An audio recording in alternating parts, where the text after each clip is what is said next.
Alors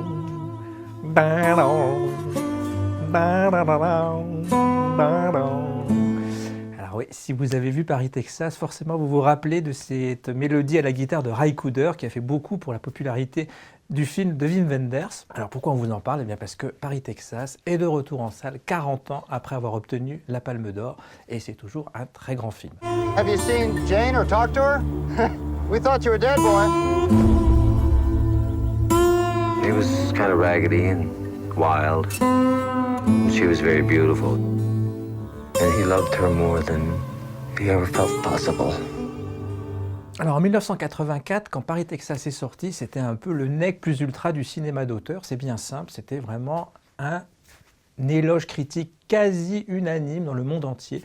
Le plus beau film de Wim Wenders, le plus beau film de l'histoire des 20 dernières années du Festival de Cannes. Voilà. Alors pourquoi cet emballement? Parce qu'à l'époque, c'est vrai que ça avait fait un sacré effet. Moi j'étais jeune à l'époque, j'avais 15 ans, j'avais été particulièrement impressionné par ce film. Le regard de Wim Wenders, d'un cinéaste européen sur l'Amérique qu'il avait beaucoup fantasmé. Alors c'est très intéressant de revoir Paris, Texas 40 ans après.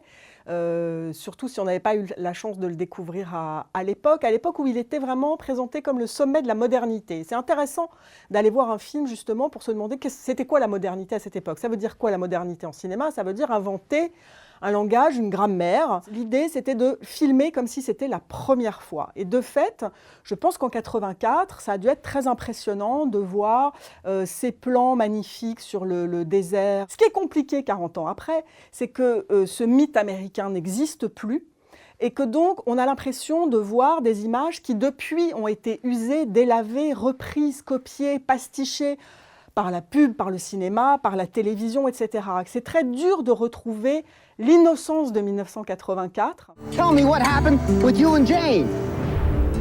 I gotta go away now. Why? Because I'm gonna find her. Then tomorrow's go. I was hoping for all kinds of things. Ça dure 2h30, alors je crois que ma voisine va en dire du mal de ce point de vue-là. Moi j'avoue que je l'ai revu le film et ça marche toujours aussi bien, ce rythme très contemplatif, parce que les images sont splendides.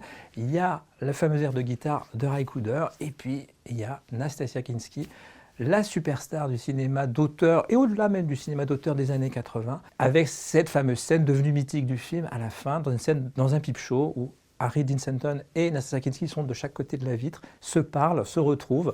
Voilà, c'est une scène absolument sublime qui fait que Paris, Texas, c'est encore un grand film 40 ans après. Le film est effectivement très lent, très long, 2h30, et je dirais pas exempt de complaisance. C'est un peu un souci du cinéma de Wenders. Il aime bien se regarder filmer, il aime bien qu'on prenne le temps de savourer le plan, etc. Et moi, j'ai beaucoup de mal avec cette histoire. C'est quand même un bloc de masculin assez convenu, pas très passionnant, même si l'histoire, pour le coup, elle a quelque chose d'archi-contemporain, mais pris à l'envers. C'est-à-dire que c'est un type qui se rend compte qu'il a été possessif, jaloux, invivable, pénible, ultra toxique, en un mot. Tout à fait une histoire qu'on raconterait aujourd'hui.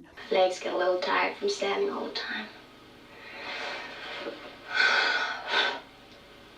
Is this your first visit here? Yes. Oh. Well, this whole thing must seem kind of strange to you, huh?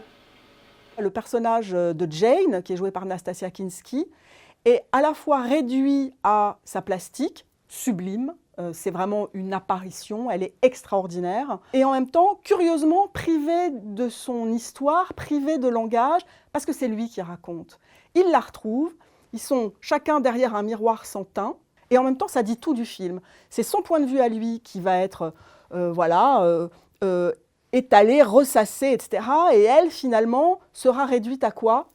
À ce qu'elle sait faire de mieux, une écoute. Marie est un peu dure quand même, puisque effectivement le personnage se rachète et laisse un peu l'avenir à sa femme et à son fils, quoi. Donc il y a quand même, voilà, j'entends le côté personnage féminin qui n'existe très très peu, mais il est beaucoup à l'état de fantasme au bon sens du terme, c'est-à-dire la retrouver. Donc comment on va la retrouver? Ça a beau se passer dans un peep show, c'est quand même beaucoup plus soft que à quoi on pouvait s'attendre, quoi. Je trouve que Wenders là-dessus, c'est peut-être son côté plus romantique. Quand on relit l'emballement critique de l'époque, c'est vrai qu'on se dit c'était peut-être un tantinet exagéré. C'est vrai que le film, il a bah voilà, il est quand même assez daté. C'est un film des années 80 avec une esthétique quand même très forte. Mais c'est vrai qu'on peut préférer quand même la première partie de sa carrière, ces films allemands, voilà, ces films qui étaient vraiment, je pense à Alice dans les villes, je pense encore plus Au fil du temps, qui étaient vraiment des films pareils, qui étaient assez contemplatifs, qui prenaient leur temps. Mais voilà, il y avait vraiment quelque chose de peut-être de plus frais, peut-être d'un petit peu moins fabriqué que Paris, Texas. Bien sûr, il faut le voir ou le revoir, mais moi, ça m'émeut trop peu. Pour moi, c'est bof. Paris, Texas, 40 ans après sa Palme d'Or, ça reste très bien. Alors là, franchement, c'est la meilleure imitation de Kazoo que j'ai entendue de ma vie. C'était pas censé être du kazoo, hein, mais bon.